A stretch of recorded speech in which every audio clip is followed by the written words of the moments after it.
Olá pessoal, eu sou o Padre Rafael, sou da Congregação dos Padres do Sagrado Coração de Jesus e atualmente moro e trabalho em São Paulo, capital, no Instituto Meninos de São Judas Tadeu, onde nossa congregação tem uma obra social que trabalha com crianças, adolescentes e jovens em situação de risco e vulnerabilidade social.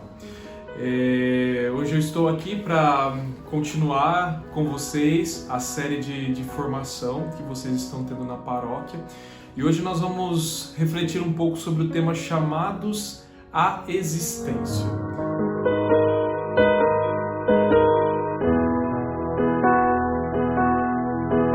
E esse é um tema um pouco difícil. Quando nós falamos de existência, nós pensamos sempre assim: de onde eu vim e para onde eu vou? E essas são respostas difíceis de ser respondidas porque nós não a respondemos com a concretude da vida, né? Nós não temos ninguém que morreu e voltou para nos dizer, e nem também nós conhecemos alguém que lembra ou tem memória do seu nascimento ou antes do seu nascimento.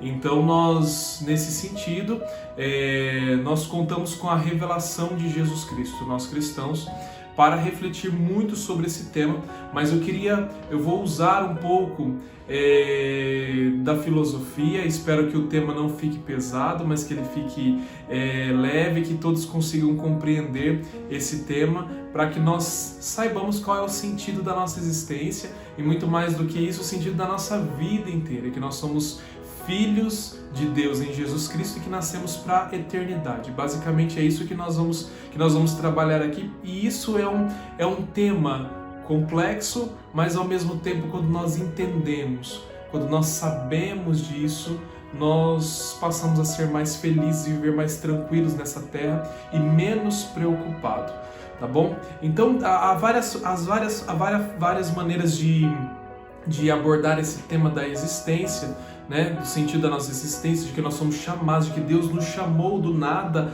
a existir. Mas eu vou partir então de uma situação que é muito comum a cada um de nós, não é verdade? A situação da angústia que todos nós vivemos. Então, quando eu falo de angústia, não estou falando de uma angústia no sentido da enfermidade, no sentido de uma angústia de enfermidade, no sentido do termo de enfermidade. Mas estou falando de uma angústia que todos nós temos. E qual é essa angústia? Dentro de todo ser humano reside uma angústia que é a de saber que um dia vai morrer, e de saber que veio neste mundo e que não sabe muito bem o seu propósito neste mundo, e que aos poucos vai sendo clareado de acordo com a maturidade na sua vida aqui a essa pessoa veio e que nós viemos fazer aqui neste mundo. É essa angústia. Mesmo que nós muitas vezes acreditamos na ressurreição de Cristo, nós cristãos acreditamos que não vamos morrer eternamente, nós acreditamos, mas mesmo assim a morte nos causa tristeza, nos causa angústia, nos causa um certo tipo de medo, e isso tudo faz parte da nossa existência. Então essa angústia, ela faz parte de nós.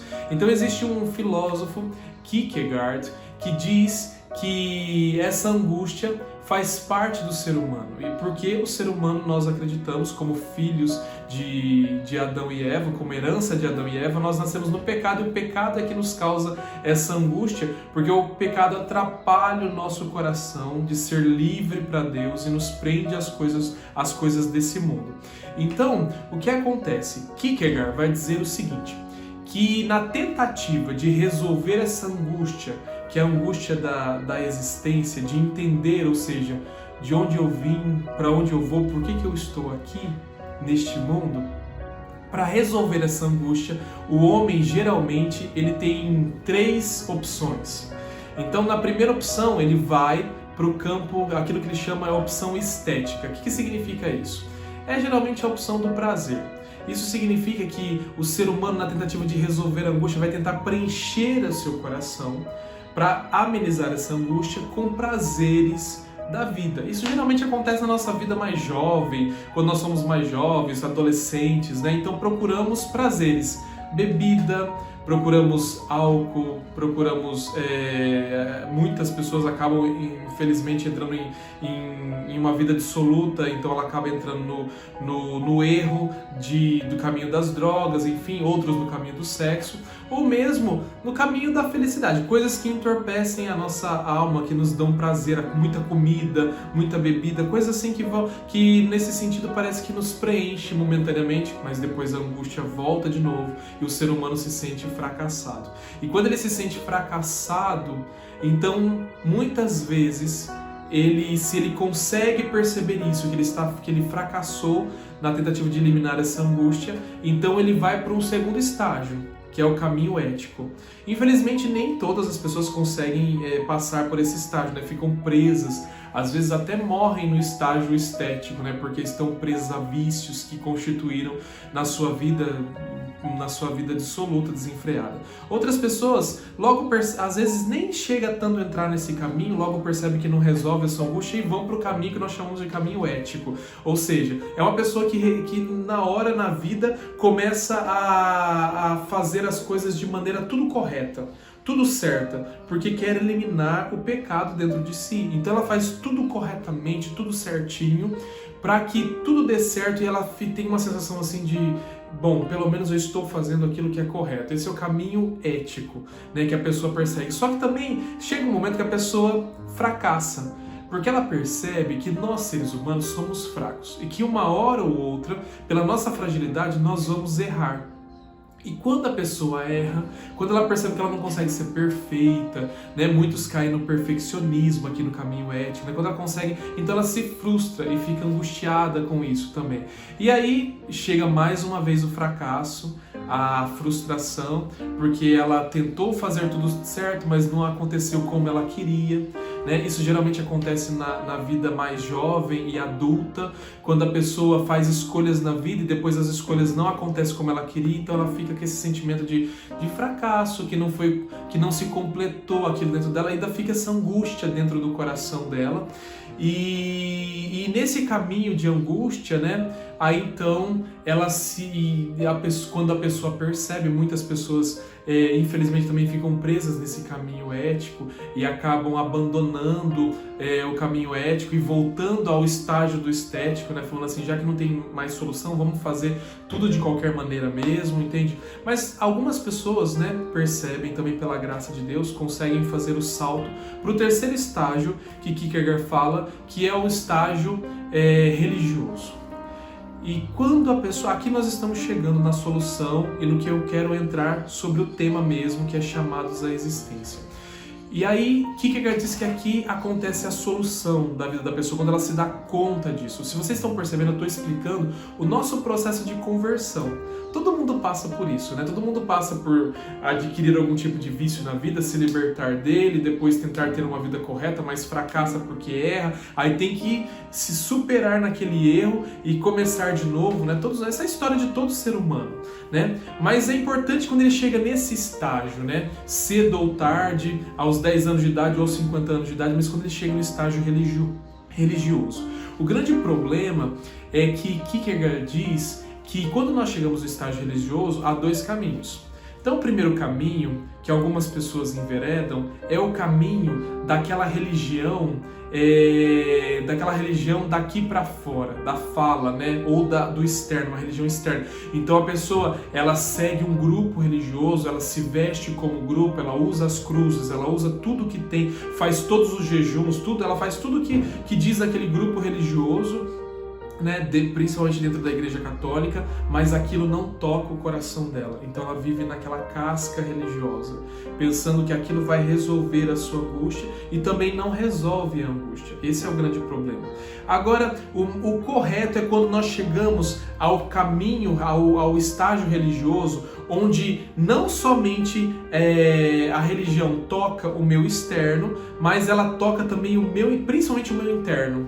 Talvez a essas pessoas religiosas que aparentemente não demonstram tanto religião, mas o coração está tomado de uma entrega. E aqui que eu vou dizer, aqui está o segredo de que nós somos chamados à existência. O segredo é que quando eu sou tocado pela religião, Então eu faço o que nesse caminho, quando eu sou tocado pela religião? Quando Jesus Cristo mora mesmo em meu coração, em minha vida, e aqui eu já estou falando de um caminho de ressurreição, a morte e a ressurreição de Cristo que toca o nosso coração. Então o que acontece? Quando eu vivo isso perfeitamente, então eu confio que eu não sei de onde eu vim, que eu não sei direito para onde eu vou, e quando eu digo que eu não sei, é porque eu não vi, mas eu sei que Jesus Cristo veio à Terra, morreu e ressuscitou para me abrir a vida eterna, que nós somos eternos, que a morte é um caminho por qual eu tenho que passar para desenvolver melhor a minha vida e me tornar melhor e aniquilar essa angústia que hoje eu tenho aqui na Terra, que ela não vai acabar aqui na Terra, ela sempre vai me acompanhar, mas ela sempre vai ser dominada por essa esperança que vive em mim, de ressuscitar na glória e ser eterno e viver com Jesus Cristo, que eu fui chamado à existência do nada para ir para um caminho de eternidade, viver junto com Jesus Cristo. E aqui está o segredo pelo qual Deus nos chamou à existência. Nos chamou à existência para fazer parte da vida dele. Então, quando eu percebo isso, e aí eu me entrego nesse caminho, e aí é que tá, eu me abandono, e aí eu não vivo mais tão angustiado, preocupado, porque eu me abandono. A vida pertence a Deus, a existência pertence a Deus. E quando eu percebo isso, eu vivo isso, que eu sou um filho de Deus, e a minha existência pertence completamente a Deus, então eu vivo nessa vida entregue às mãos de Deus. E aí a minha existência começa a ter sentido, a minha angústia começa a desaparecer, porque agora eu não preciso mais dela, eu confio, eu vivo na esperança. Então eu passo a ter confiança, é o caminho de fé, é o que nós chamamos, que São Paulo fala do salto na fé. São Paulo diz que as apalpadelas nós vamos vivendo nessa vida porque a gente não sabe o que tem na frente, nós não sabemos o futuro, mas ele diz assim que nós vamos tateando e vamos vivendo, vamos nos entregando à vida. Então quando você vai se entregando na vida através de Deus, sabendo que Deus é o Senhor da história, que Ele orienta, então acalma-se a angústia, acalmando a angústia, a sua existência, a minha existência, começa a fazer sentido. É um encontro maravilhoso com Deus. A existência faz sentido, e quando ela faz esse sentido maravilhoso, então as coisas começam a acalmar, as preocupações, as angústias, né? Eu começo a lidar com as coisas de uma maneira diferente, eu começo a não mais ser conduzido somente pelos meus sentidos, desejos, mas eu passo a controlar os meus desejos, os meus instintos, passo a ter autodomínio sobre mim, e a existência vai fazendo sentido, e aí eu vou percebendo que eu sou eterno. Agora, no caminho de Deus, nós, seres humanos, nós somos seres eternos, né? Como diz Santa Edith Stein. Então, se nós somos seres eternos, quando nós descobrimos isso, nós precisamos só tomar um cuidado. Porque existem pessoas que descobrem, se entregam a essa vivência, se entregam a isso, né? A essa vivência, descobrem que é eterno, mas começa a viver lá na eternidade, sendo que ainda está vivendo aqui na Terra. Esse é um problema. Por quê? Porque você vive como se fosse eterno, aquelas pessoas lunáticas. Elas vivem fora do mundo, então elas vivem pensando que só tendo visões ou só pensando em coisas que não são naturais, sobrenaturais. Elas se deslocam dessa vida, passam a viver uma outra vida. Eu digo que esse é o cristão extraterrestre, ele não pousa aqui na Terra.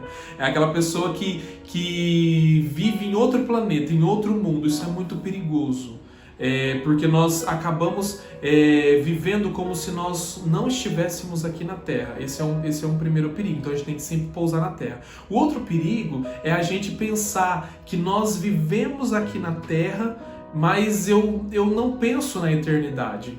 Então eu vivo aqui, eu vivo o máximo das coisas aqui da terra, coloco o pé no chão, acho que eu tenho que ajudar as pessoas, isso é muito bom. Então eu vivo só me desgastando pelo outro, me vivendo só aqui, mas eu esqueço de Deus. Eu esqueço do eterno, eu esqueço que a minha alma é eterna, que eu também preciso me abastecer, que eu preciso de espiritualidade, que eu preciso ter um pé aqui na terra e outro lá no céu. Então essas duas coisas, terra e céu, elas precisam casar dentro de nós. O sentido da nossa existência é que nós estamos aqui na terra, mas que nós caminhamos para o céu. Então nós precisamos viver desde já aqui na terra, mas ao mesmo tempo caminhando para o céu. E esse é o segredo da espiritualidade, é saber é saber viver, saber que nós somos de Deus, mas que nós estamos aqui na Terra. Que as coisas aqui da Terra, elas têm a sua importância, precisam ser bem vividas, mas que eu vivo para Deus. Se eu consigo fazer isso, logo a minha existência, ela ganha sentido. E aí eu descubro que eu sou chamado à existência. Por que do nada Deus me formou, como diz no Gênesis, do barro? Por que do nada Ele me formou, me colocou aqui? Para a gente ser feliz. Nós somos chamados à existência. A existência é um caminho de felicidade. Só basta que nós saibamos vivê-la. Que Deus abençoe muito a tua vida. Rezarei por vocês e que tudo isso mais aconteça para que vocês cada dia mais ganhem sentido na vida e na existência. Que Deus vos abençoe. Vou fazer uma oração. Senhor, eu vos peço para o meu passado a tua misericórdia, para o meu presente o teu amor e para o meu futuro a tua providência. Que o Senhor Deus Todo-Poderoso vos abençoe e vos guarde. Em nome do Pai, e do Filho, e do Espírito Santo. Amém.